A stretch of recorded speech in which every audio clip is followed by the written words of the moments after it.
Okay, so once again, good morning. Good morning, ma'am. Okay.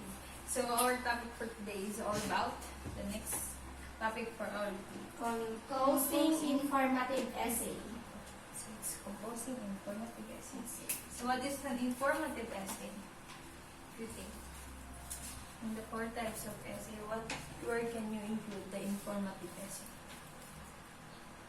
It can be descriptive. It can be expository. It can be sometimes persuasive. But when it comes to informative essay, you input the narrative and the positive sides of your certain topic. Okay? So, the purpose of informative essay is to inform. From the word inform. Okay. So, first, I have here an activity which you will answer after our discussion.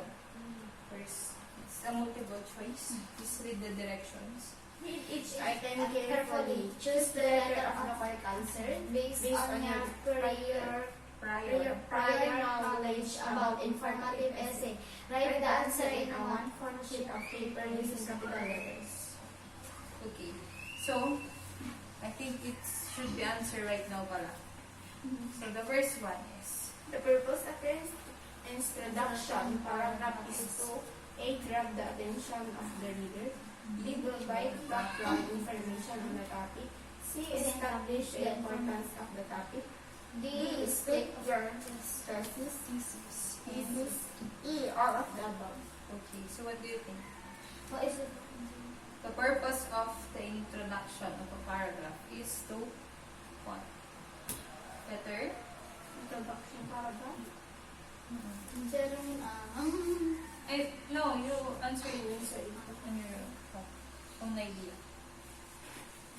A, B, C, D, or E? What is the purpose of introduction paragraph? B. B, provide background information on the topic. It can be. So, we'll check you can check your answer later on. But the answer here is letter D. It's all of the above. Contains everything. Next one. Next question. Why it is important to include background information in your essay's introduction paragraph? Okay. So, why do you need to input background information? A. To grab the reader's attention. B. To persuade the reader to consider your position. C. To have the reader understand the topic before you introduce your main points. D. To convince the reader to agree with your main claim. Okay, so what's it? What do you think? What letter? C. C. Okay. Mahaba, no? So, to help the reader understand the topic before you introduce your main points. So, remember, it's the introduction, so you have to introduce your main topic too, main points too. Next. The recipe for perfect introduction paragraph includes all of the following except A. A hook. B. A counterclaim. C. A thesis statement. D. Background information. E. The importance of the topic. D. So that is the background information. Perfect introduction paragraph includes all of the following except. It seems. I accept. Yes, except. So what's it? A. Hook. Hope. So it can be a counterclaim. So ibig sabihin ng counterclaim, ninenegate mo na agad yung topic mo. What I mean by negating? What do I mean by negating? Sinasabi mo na kaagad yung mali or yung mistake dun sa topic. May kinakalaban mo na agad yung gusto mong ipahayag. Manahimik yung hook. A hook is something like sa introduction ng paragraph. Saan yung mga essays mo? Kailangan natin na. A hook is sa may persuasive na ba? A hook is something like question, gano'n. Or rhetorical question, or pwede naman ito. This is descriptive. Summary skill. Okay. persuasive. Okay.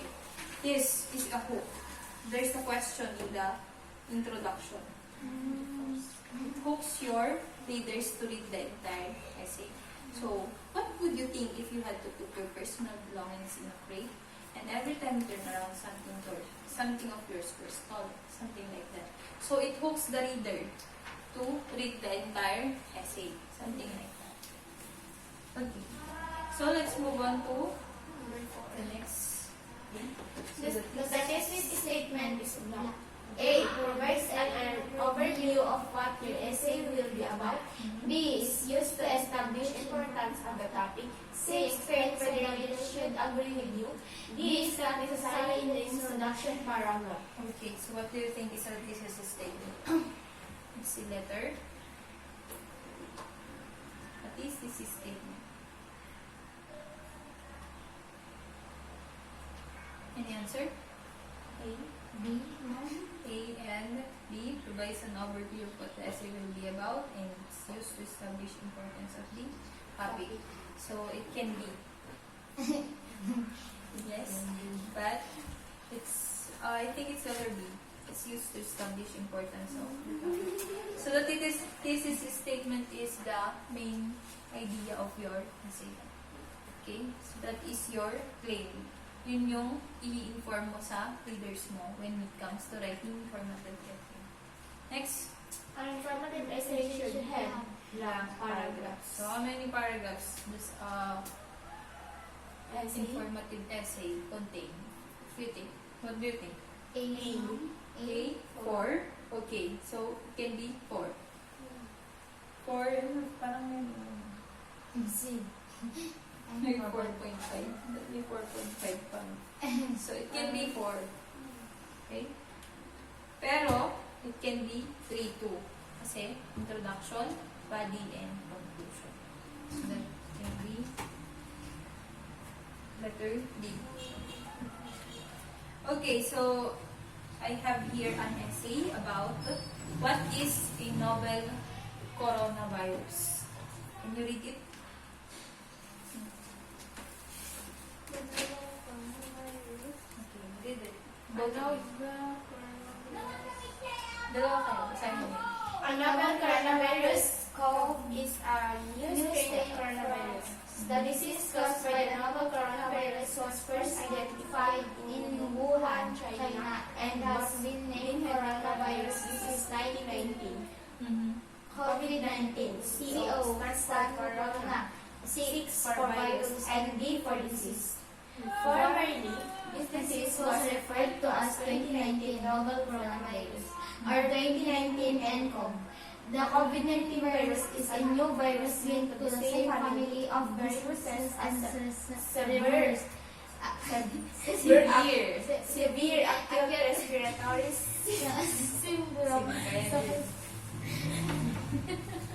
Kaya niya yan. And some and sometimes a common cold. COVID-19 has been described as a pandemic by the World Health Organization. Many COVID-19 symptoms are similar to those of the flu, the common cold, and other conditions. so the test is required to confirm if Someone has COVID-19.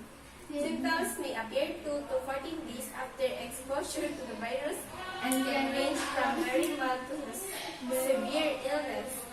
Some people who have been infected don't have any symptoms. The most common symptoms are fever, cough, and tiredness. Other symptoms can include shortness of breath, chest pain or pressure, muscle or body ashes. headache, Loss of taste or smell, confusion, sore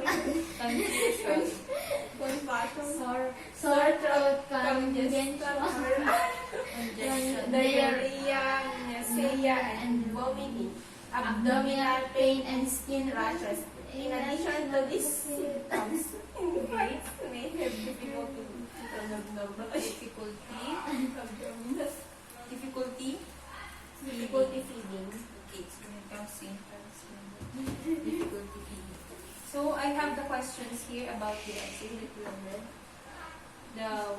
What is a novel coronavirus? Here's the question.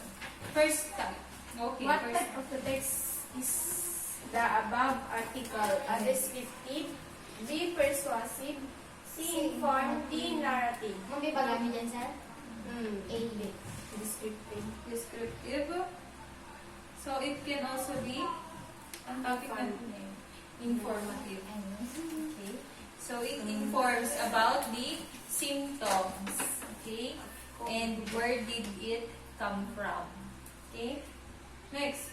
What is the purpose of an informative text? A. To entertain, B. To give information, to persuade, D. To give answers. Letter D. B. Okay. It is to give information. Next. What is the structure of an information report? A. Introduction, series of descriptive paragraphs and conclusion.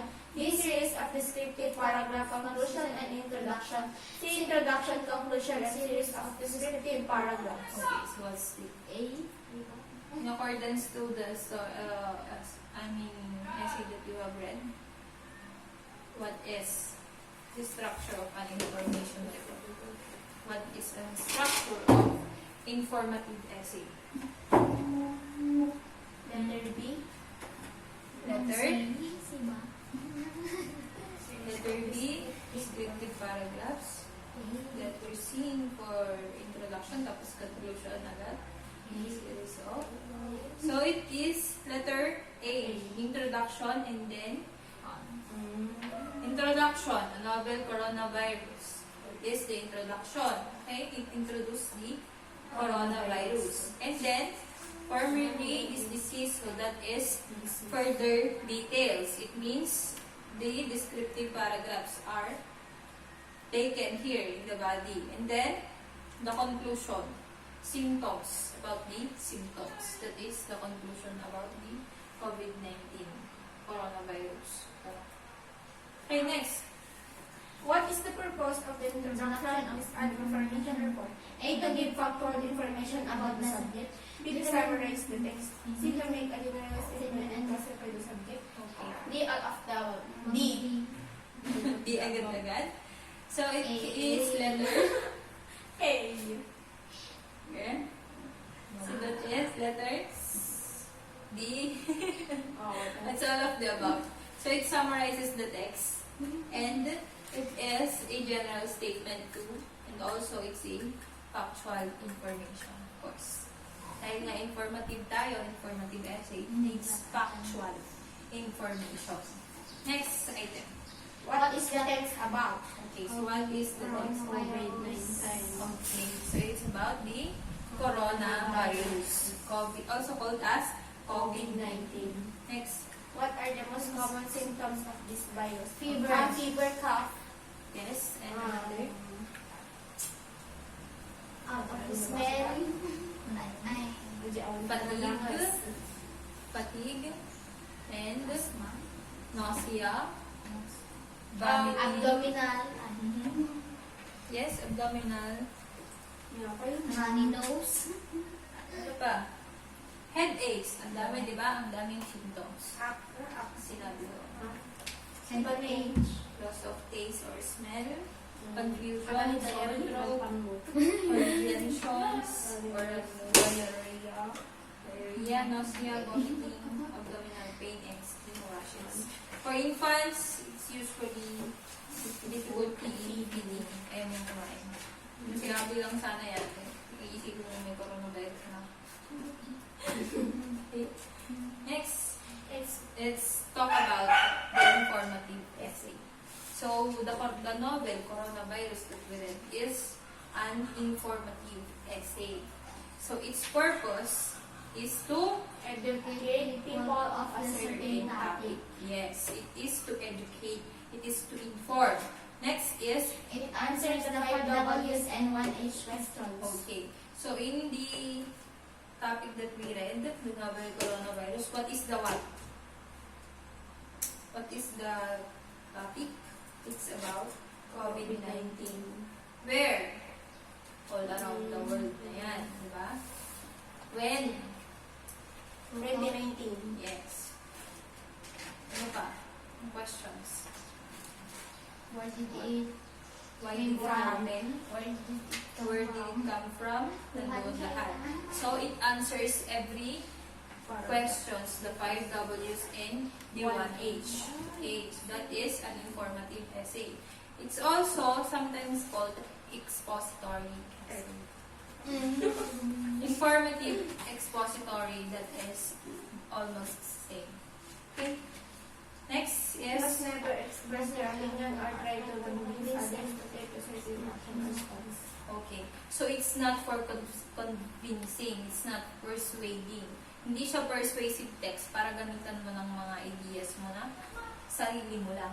It can't be used as opinions. Hindi ka pwedeng gumamit ng opinions. You are going to use factual informations. Yung mga totoo lang. Okay? So, correct and real informations. That is how you write an informative essay. So, the structure of the informative essay. The first part would be the introduction. So, in the introduction, you present your thesis statement. So, ano nga ba yung thesis statement? It's written down here. A thesis statement. Please read. Thesis statement. A thesis statement clearly identifies the topic being discussed, includes the point discussed in the paper, and is written for a specific audience. Okay. So that is the thesis statement. It is the central idea of your informative essay. It is where the topic is being discussed, and it is where it includes the main points, and also it considers the audience. For example, the coronavirus, it's for everyone. What if the title of the informative essay is about parenting? So it's for the parents, guardians, okay?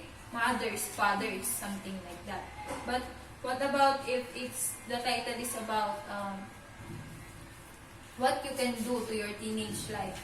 So, the audience would be for teens. Next.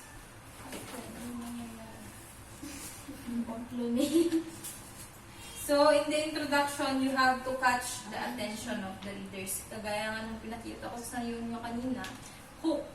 That is a hook question to catch your reader's attention para basahin nila yung buong essay mo. Hindi sila mawalan ng gana na basahin. So, when it comes to introduction, dapat eye-catching ka na agad.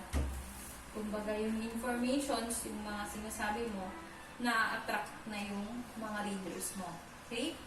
Next is a clearly state. Okay, so just like the second definition, catch the attention, it is also clearly stating the main points of your essay so that it could catch the reader's attention.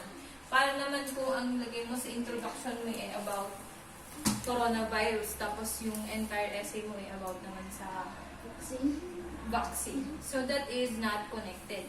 When you put your introduction, you write your main points, and then in the body, there is the subdetails. That is also about the main points. Hindi yung magkaiba yung topic at saka dun sa introduction mo. Okay? So, in the topic, you have to be eye-catching. Minsan, gumagamit sila ng questions. Minsan, gumagamit sila ng quotes. Para ma-attract yung mga nagbabasa. Next. The next part of the structure is the body. The body is to expound upon the thesis statement. So, it contains the sub-informations. It elaborates your main points or your main topic. So, for further understanding ang gawain ng body. It also grabs the attention, of course, but It has solid facts, sabi niya. Katotohanan, solid facts. And statistics, statements, and other supporting details. For example, you quoted what a doctor said. American doctor said that the COVID-19 can be prevented by gaining personal hygiene, something like that. Quote from Dr. Ferdinand, ganon. So that is a supporting details. It can be included in the body. You can quote something from someone who said that. Pwede rin naman na gumamit ka ng galing sa article or a research from science. So COVID-19 is something that has been created a long time ago, but it just came nowadays. Something like that. When it comes to body, it's all about elaborating your main points. Yung mga sinabi mo sa introduction mo, i-elaborate mo lahat yun through the body. Next part, or the last part, is the conclusion. So when you are writing an informative essay, there has to be 3 paragraphs. Okay? So in those paragraphs, it can be 2 to 5 sentences. Okay? Pwede din pwede mo pang habaan kung gusto mo. But that is the format. 2 to 5 sentences and 3 paragraphs in one informative essay. At least 3 paragraphs. So in the conclusion, you summarize all the data that you have elaborated from the body through the introduction. Kumbaga, ito na yung generalization. So, COVID-19 is something like this. Mga ganon. In short, ganon. Ginagamit na yung mga words niya. Therefore, something like that. And moreover, ganon. Ginagamit na lahat yun sa conclusion. Kumbaga, ito na yung end close. End close ang tawag doon. So, after a few closing remarks that gloss over the most important elements. So, in here, sabi niya, idea dito, end on a high note. So, kapag mag-end ka din ng essay mo, you have to have a catchy idea. Kumbaga dito sa ito. Syllabus for everyone. You have the last idea. If you don't want your things stolen, contact your principal and become lockers for your school. So, it gives you a catchy final line. Ganon. Parang yun na yung huling linya para maisave sa utak ng mga readers mo yung sinulat mo sa informative essay mo. Okay? And on a high note, your readers to learn more and or contemplate the most important elements. So that is the parts of, what were the parts? The structure of informative essay. The first part is Introduction. next one is Body, conclusion. Okay? So, how to write an informative essay? Kanina, sinuro sa atin ni Jana kung paano gumawa ng TikTok dance. And now, I'm teaching you how to write an informative essay naman. So, the first thing that you have to do is to select an appropriate topic. So, sa TikTok, you have to select an appropriate song, di ba? Okay? But in informative essay, you have to select an appropriate topic. Nandun yung topic mo. Next, research and gather ideas about the subject. So, kung mag-compare natin sa TikTok na ulit, tumitingin ka ng ibang videos tungkol doon sa kanta na yon, di ba? Tapos ginagaya-gaya mo yung mga steps. Ginagaya-gaya mo yung mga details doon sa mga sayaw nila. So, when it comes to informative essay, you research and gather also informations about your topic. Okay? The next one is, make a list of these important facts. Okay, so isusulat mo naman. So when it comes to informative essay, you write all the important facts, yung mga factual informations na nakita mo. Di ba? Yung sa research mo. Kung sa TikTok naman, ipapractice mo na yung mga steps, isave mo na sa ulo mo. Pero pagdating sa informative essay, isusulat mo naman siya para hindi mo siya makalimutan. That is to save your research. Okay? Next one is to create an outline. Please continue. That will organize your facts in a logical way. Okay. So, when you have made the list about the facts that you have gathered, ang gagawin mo naman, i-organize mo kung ano yung pinaka-importante, tapos importante, at hindi masyadong importante. Okay? So, it's like writing a news story, but when it comes to informative, you have to write it something. Okay, you can write it something like that. Okay? You organize your facts after making a list. Kung sa TikTok, di ba? Kapag na-gather mo na yung mga steps, aayusin mo yung pagkakasunod-sunod ng steps mo.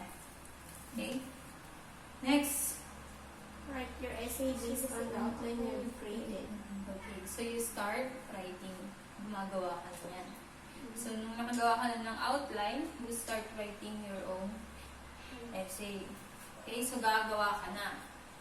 Sa TikTok, sasayaw ka na. You start your video. And, of course, practice muna. How to write your drafts muna. And then, lastly is to proofread and edit your work. Okay? So, ganun nga, sabi ko, you have to check your essay. Tignan mo kung maayos ba yung pagkakagawa mo. Basahin mo ulit kung meron kang maling na isulat. Ayusin mo. Kung sa TikTok, kung meron kang maling step, ulitin mo. Okay? Pero pagdating sa informative essay, since writing, i-erase mo lang. Okay? So that is how you write an informative essay. Okay? So last is to proofread and edit your work. So ayusin mo siya. Okay? Lagyan mo na ng filter, gano'n. Ayusan mo na. Next. So, what did you understand? Let's recall what are the structure or what is an informative essay. Its purpose is to what is the purpose of informative essay? Ano ang purpose ng pagsusulat ng informative? It is to what? Educate. To inform. Okay? So, it also answers the what? The 5W and 1H. Okay? It also answers the 5 W's and 1H. Another point is to never express opinions. Okay? We will write an informative essay based only on facts. Okay? And the structure, let's recall. The first structure is Introduction. the introduction. So, in the introduction, it should include the what?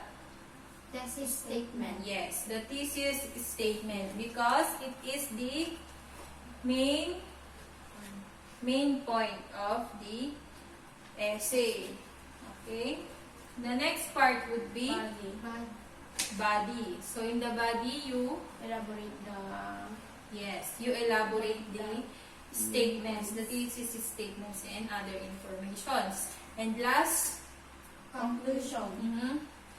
in the conclusion, you will Summarize the essay. Oh, what about your princess? 2 or 3 paragraphs. It should include 2 or 3 paragraphs. that is for overall 2 to 3 paragraphs. Okay? So, in the conclusion, you generalize your main points. Tapos, ano pa ang gusto ko yung paalala is that you have to end with a high note, catchy note. Okay? To end your conclusion. And what were how to write or what were the steps to write an informative essay? The first one is to First one is to select. Select your what?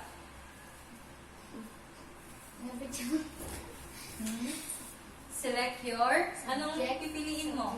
Subject or topic. The next one, Anong gagawin nyo pagkatapos yung mag-select ng topic? Research. Yes, research. Okay? Mag-research ka kung ano yung tungkol sa subject or topic mo. And then, after mo mag-research, anong gagawin mo? I-save mo, di ba? Isusulat mo. The next one, number 4, is to, yung sinasabi ni Princess kanina, organize your facts. Okay? The next step is to, after mong ma-organize yung mga facts, ano nang gagawin mo? You have to start to writing. You will start writing your essay. Okay? And lastly, edit. Okay? Mag-edit ka na. You have to proofread. Basahin mo ulit, tapos i-edit mo yung mga mali. Okay? So, let's answer this.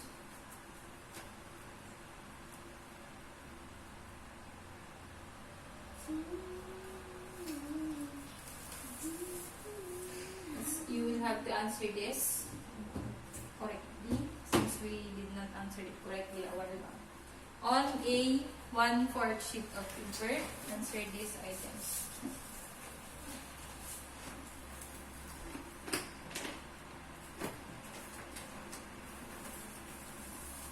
I will give 1 minute each item.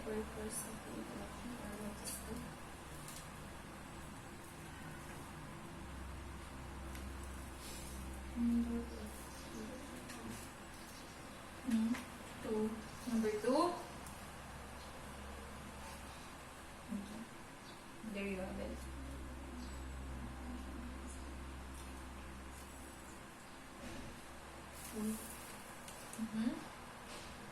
Okay.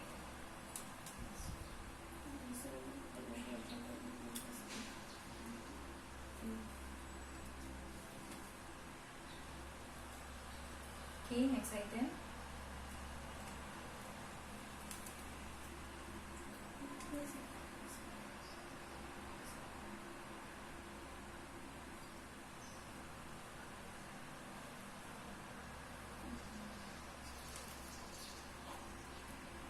And lastly,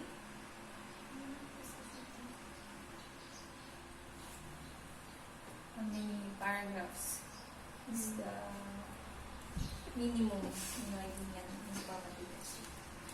Okay, so let's check. Change your papers. Start with question number 1. The purpose of